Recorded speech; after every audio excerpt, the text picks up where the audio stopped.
Okay, hi everyone. So today we will discuss one interesting problem from HC Verma और फिर इस पे variations भी करके देखेंगे कि अगर इस क्वेश्चन को थोड़ा ट्विस्ट करना हो ना, थोड़ा इंटरेस्टिंग बनाना हो तो किस तरह से बना सकते हैं. So let's see. A block of mass 2 kilogram placed on a long frictionless horizontal table is pulled horizontally by a constant force F. It is found to move 10 meter in the first 2 seconds. Find the magnitude of F. So आपको F निकालना है, right. Force का value निकालना है. एक block है जिसका मास दे रखा है आपको 2 kilogram.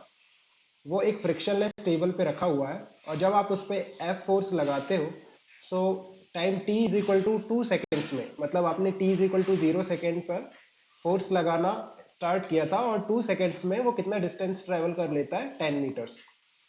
So you have to tell the value of force. If I go with the basic definition of force, that is mass into acceleration, right? So you know the mass. Mass कितना दे रखा है, 2 kilogram. You just have to find out the acceleration. और acceleration कैसे निकालेंगे? See, acceleration के लिए आपको उसने distance दे रखा है और time दे रखा है. So if I use s is equal to ut plus half of at square, right? So यहाँ से देखो acceleration I can find out because I know the displacement and time. But what I don't know is initial velocity, and it is not given in the question also. You can read the question again. Initial velocity के बारे में कुछ नहीं कहा है. So better होगा कि we can assume कि जो आपका ब्लॉक है वो रेस्ट से स्टार्ट किया है, बिकॉज इन अगर हमें इनिशियल वेलोसिटी पता नहीं होगी then we cannot find the acceleration, right. So इसीलिए हम इनिशियल वेलोसिटी को जीरो एज्यूम कर रहे हैं for this problem, and ut will become 0. Now s is equal to 10, half into acceleration into time is 2, so t square will be 4.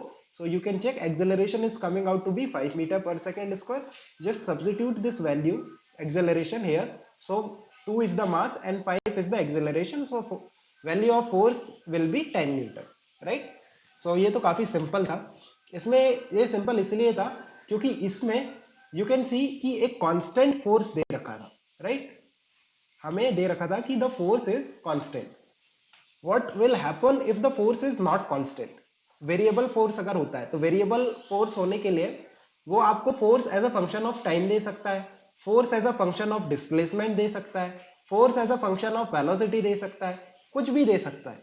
सो चलो हम बात करते हैं कि अगर हमें इस तरह से वेरिएबल फोर्सेस देता है then how we should proceed, right.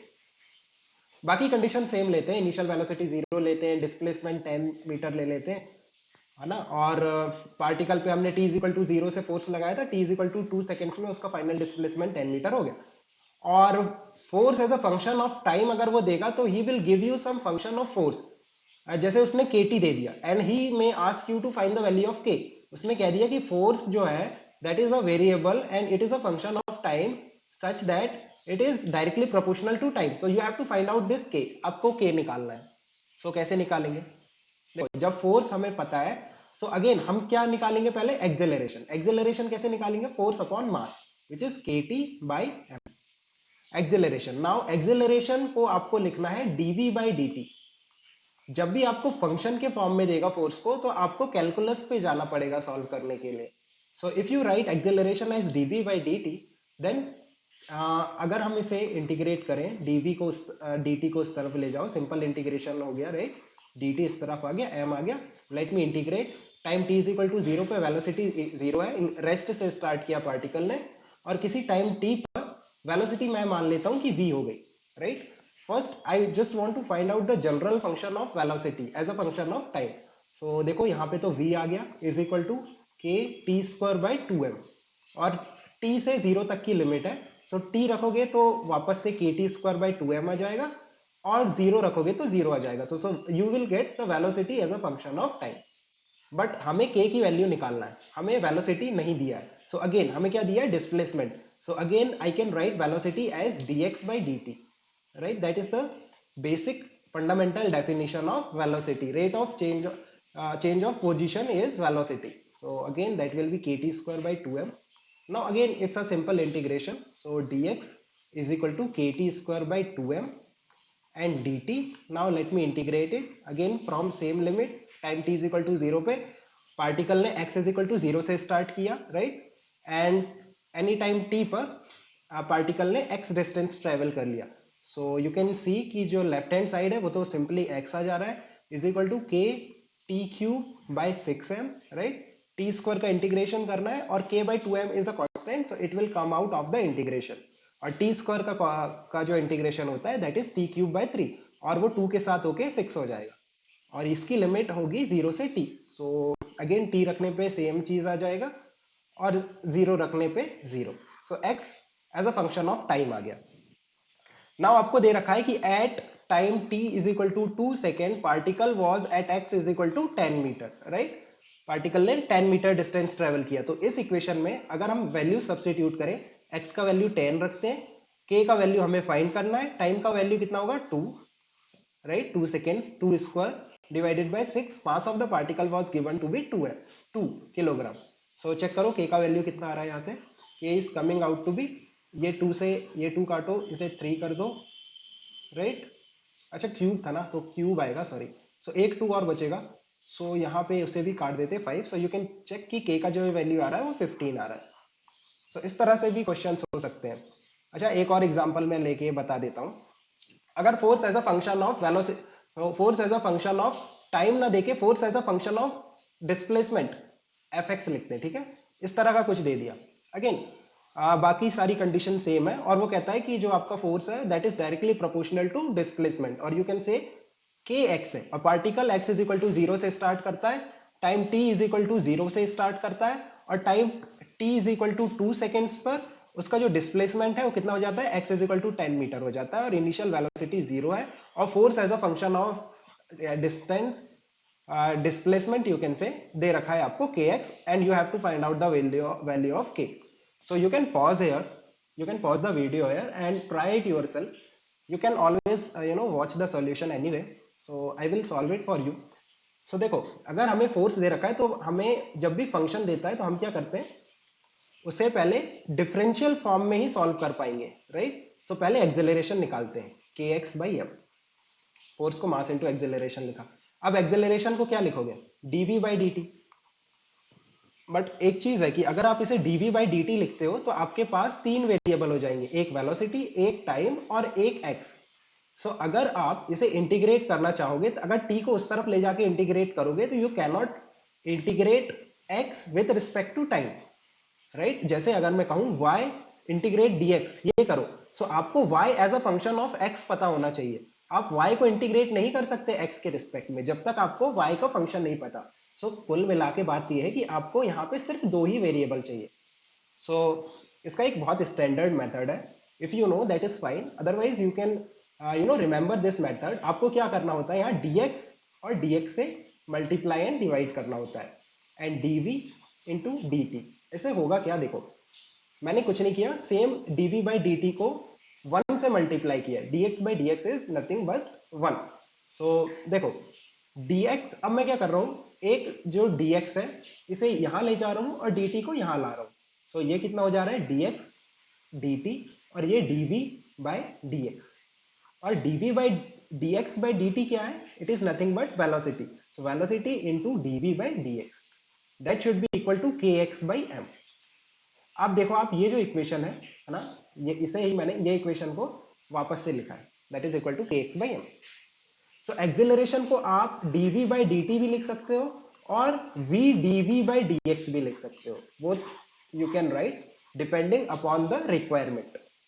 So again अब देखो, आप ये जो इक्वेशन मैंने लिखी है ये 2 वेरिएबल में ब्रेक हो गई है. एक वेरिएबल वेलोसिटी है और दूसरा वेरिएबल डिस्प्लेसमेंट है. सो अब हम इसे सिंपली इंटीग्रेट कर लेते हैं. सो v dv और dx को उस तरफ ले जाते हैं, dx by m. Now integrate कहां से कहां तक, x इज इक्वल टू 0 पे पार्टिकल की वेलोसिटी 0 थी, और x is equal to x पे, जनरल x पे वेलोसिटी कुछ v हो गई. So let's try to integrate. यहाँ पे आ रहा है वी स्क्वायर बाय 2, 0 से v, that is equal to k by m x square by 2 from 0 to x. So v square by 2 that is coming out to be kx square by 2m, right. You got velocity as a function of displacement. 2 से 2 काट देते हैं, k by m का root root of k by m into x, velocity. अब हमें again displacement दिया हुआ है, तो हमें डिस्प्लेसमेंट और टाइम निकालना है। तो you have to find out displacement as a function of time, because you know the position of the particle at a given time. 2 second पे हमें डिस्प्लेसमेंट पता है, वेलोसिटी नहीं पता। सो हमें क्या निकालना पड़ेगा, डिस्प्लेसमेंट। तो वेलोसिटी को लिखो dx by d t, that is equal to under root k by m into x. अभी इंटीग्रेट करो।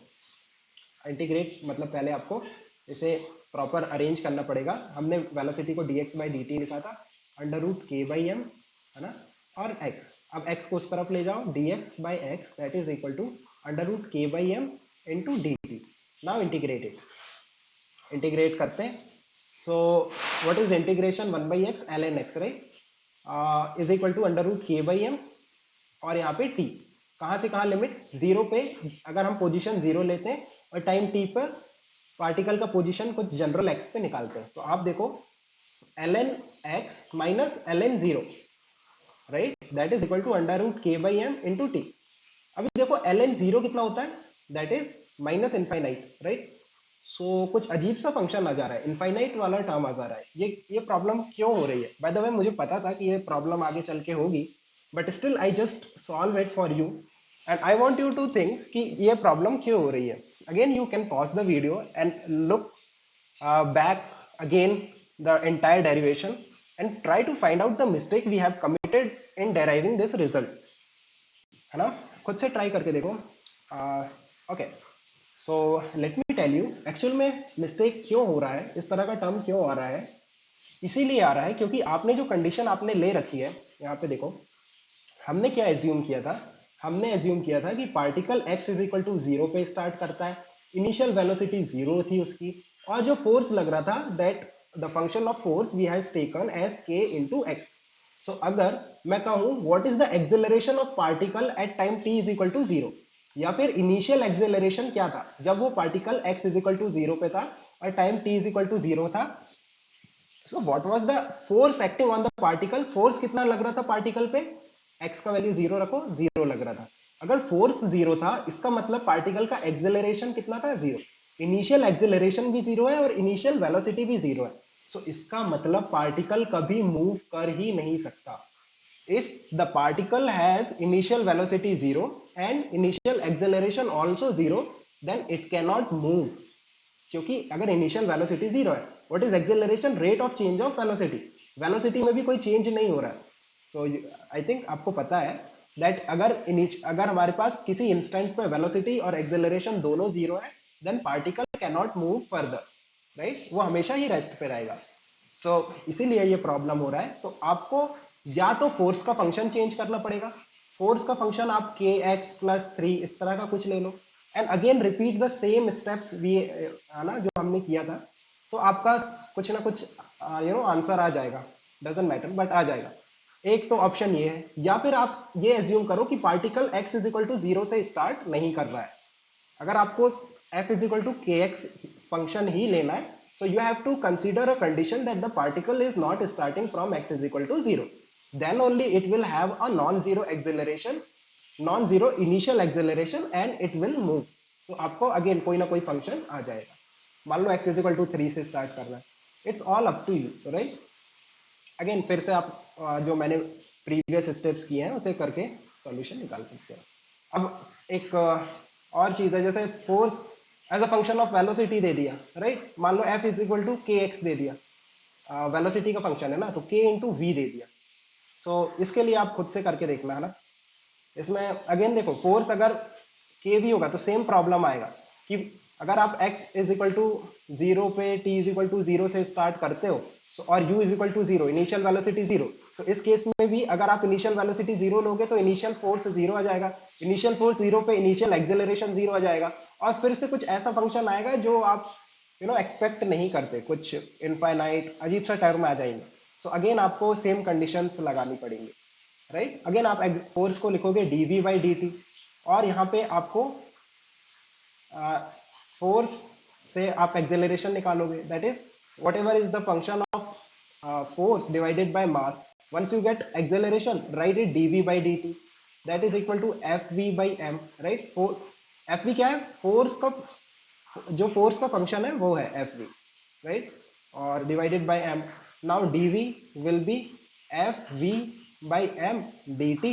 इंटीग्रेट कर लेना यहाँ से, velocity as a function of time आ गया। Once you get velocity as a function of time, आप velocity को लिख सकते हो d x by d t. X क्या है, x as a function of time, right, d x t by d t. और फिर यहाँ से डी टी को इस तरफ ले जाओ और इंटीग्रेट कर लो। So you will get x as a function of time. X as a function of time आ गया। और आपको पता है x at time t is equal to 2 पे कितना दे रखा है, 10 दे रखा है। तो इसे सॉल्व करके आपको के का वैल्यू निकल जाएगा, जो भी वेरिएबल वो पूछेगा वो आप सॉल्व कर सकते हैं। So I hope it's clear. अगर कुछ कंफ्यूजन या डाउट है then you can contact me in the Telegram. आपको जो लिंक मिलेगा वो डिस्क्रिप्शन में मिल जाएगा। ओके देन, है ना, keep working hard. Best of luck guys, bye, take care.